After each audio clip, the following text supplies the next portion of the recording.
Shorty. Good morning, guys. It's Letty. Woo! Feel like Alaska out here. It's cold. Ooh, my windows all fogged up. I thought I would do a really quick video. It's sort of like an Uber. Ooh, I'm chilly. I'm letting my car warm up, guys, but just crank out a quick video. Anyway, Happy New Year. I did Uber Eats on the 1st of January, and it was pretty cool because they were offering major bonuses in my neck of the woods. And so I think it was for, if you did 3 deliveries, you got I think it was like $15 or something. And then if you did 10, it was, I think what was the 10 one? I think it's 30 or something.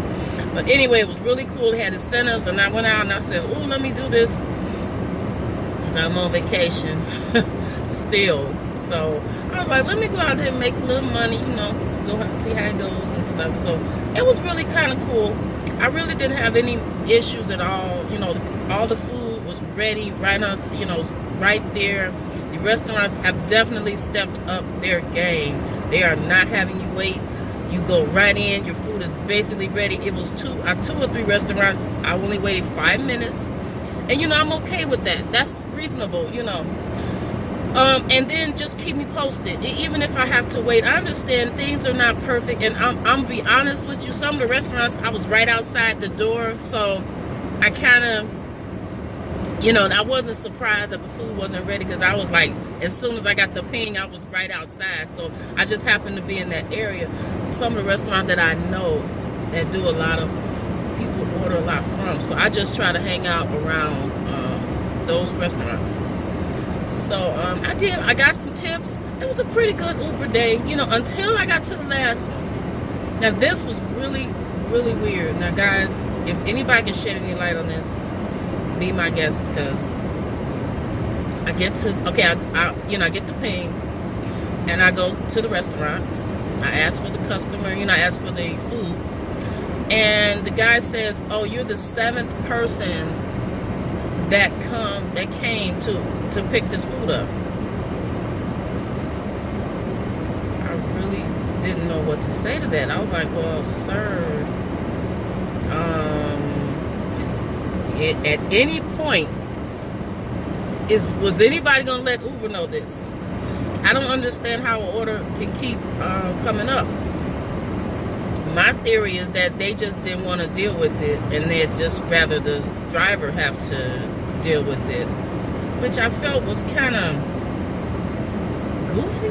I'm like, well, why would you just continue to get a false order and just continue to just keep telling the drivers and have the drivers drive all the way over here for nothing? It was just kind of inconsiderate, I thought. But I talked to Uber because I did not want that cancellation. I didn't want my cancellation rate to drop, because I didn't want to cancel it, and he obviously wasn't going to cancel it. I just didn't understand why the restaurant would just continue to allow that, not call Uber and let them know this, and let drivers just keep coming, and we're taking time out. We could be getting other orders, and we wasting time on something that's not, I was a little bit upset with that, but I kept my cool. I just let Uber know, like, look, I don't want, you guys cancel that, because I don't want that affecting my rate. So unfortunately, I didn't get compensated, but I just don't make a big deal about every little thing that happens. So I just kept it going. But I said, just let me get to the next one and see, whatever. So my goal was to get one of those bonuses. So I did get the first bonus, the 3, because I did 8. After 8, I was a little kind of tired. It was dark. Didn't have my glasses. Couldn't see. I'm looking for addresses. It's very, I got to remember when I do Uber and it's getting close to that dark, it's getting close to dusk, put your glasses on. I should have my glasses on anyway, because I can't see far away. So if the address is not well lit, it's a dark street, I'm in trouble. So I had to kind of, the last one, the one to the next to the last one, I had to get out of the car because I did see the one before. That was 2 houses before, so I just had to just do a little guesstimate. I said, okay, if this is the even side, so the house is on the even side, so it's got to be 2 houses down. So when I had to get out of my car and walk, because that's the only way I could see the address. So when I walked, I saw the address, so I was like, okay, here we go, whatever. Then I had to call the customer, but you know, the person came right out, so it's no big deal. You know, I have to say honestly, I haven't had any major issues with Uber or customers. You know, most of the time my rating is good and they are happy with my service, so I'm glad of that. Okay, so moving on to the next thing. I found this really quite disturbing, guys.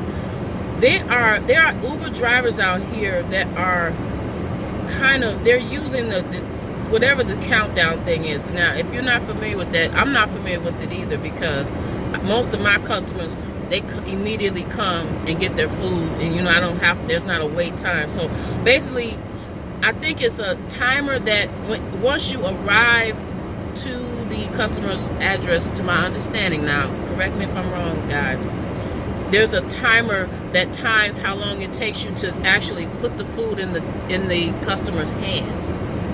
And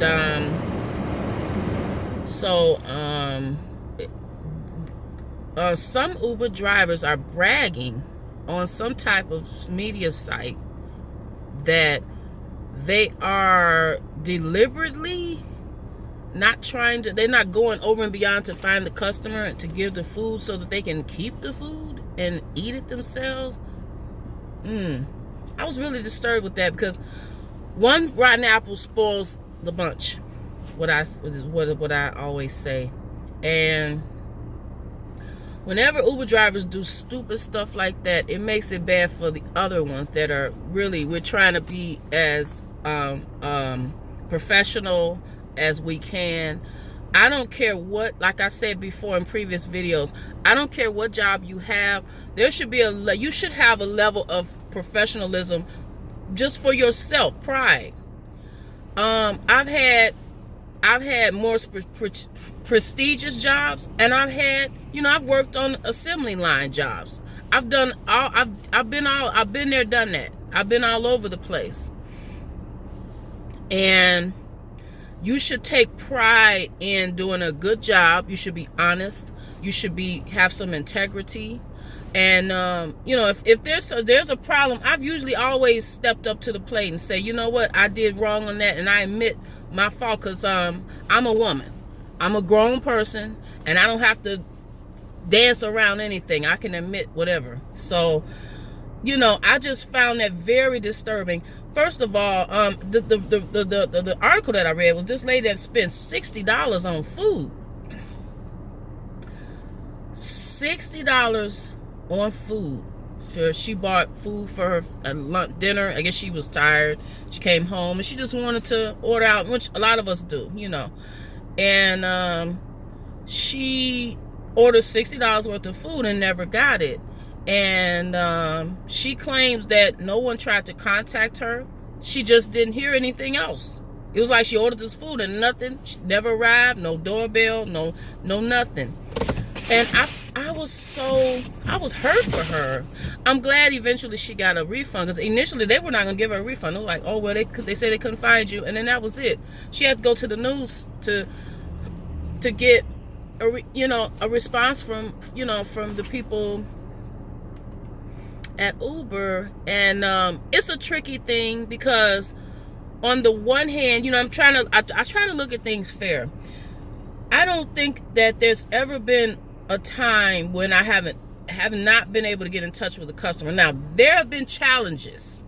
I've been lost. I've had no signal. My phone has been the problem been on my end, and all I do is apologize. That's why we have the heated bags. When you have to be in your car a little longer, things happen, traffic, you know, so it delays the delivery. But I don't think I've ever not delivered any food in a year and a half. So, I mean, I don't know why a driver would not deliver food to someone, especially an order that large. That's a lot of food, and that's a lot of money. And These people pay good. Let me say this, and then I'm gonna preach this, and I'm gone, guys. These people pay good money for that service to have their food delivered. They pay for the food, and then they pay for the delivery service. You know, they are deserving of us to try to find them, to go the extra mile, to try to look for them. I've had challenges. You know, most of the time my deliveries are smooth, but I've had challenges. I haven't been able to find addresses. I've had customers not be in a central location. I've had people, they were in the park. I said, well, sir, you know, I'm looking for you. Eventually I find them, you know, and that's what we do. We try to get the food to the customer. For a person not to even attempt, I don't know what happened, of course. I don't know the story, but this is what the article says. So I'm just reading off what the article said. According to the lady, the Uber driver just made no contact at all with her. That's unacceptable, in my opinion. That's unacceptable. That's unacceptable. You got a phone call. You got a, you know, even Uber. If I can't reach you, if I've called, I've had challenges, trust me, in the rain. I'm going to tell you one situation I had. I got to the customer's address.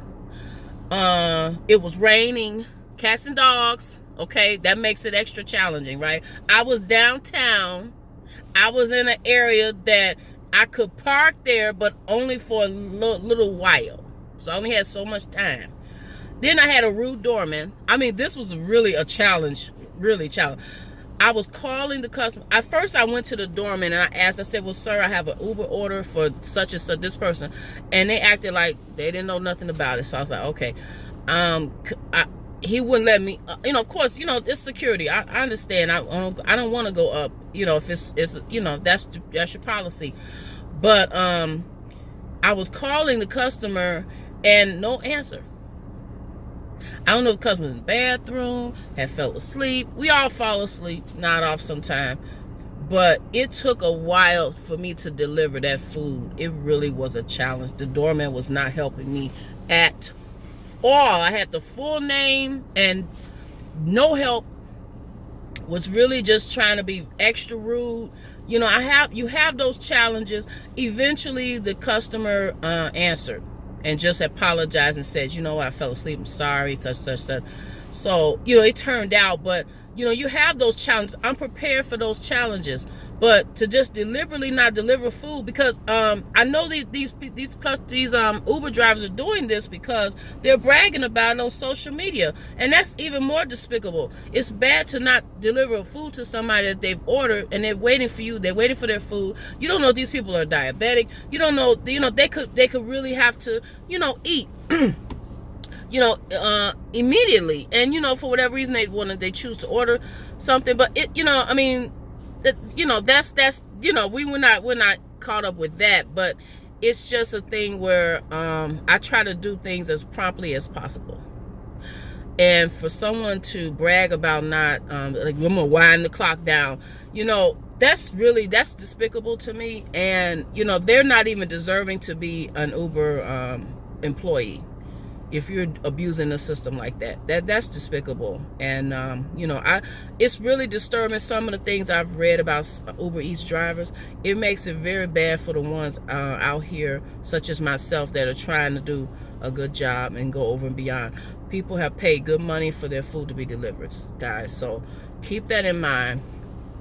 That's my video for today. My rant or whatever. So anyway, guys, like, comment, subscribe.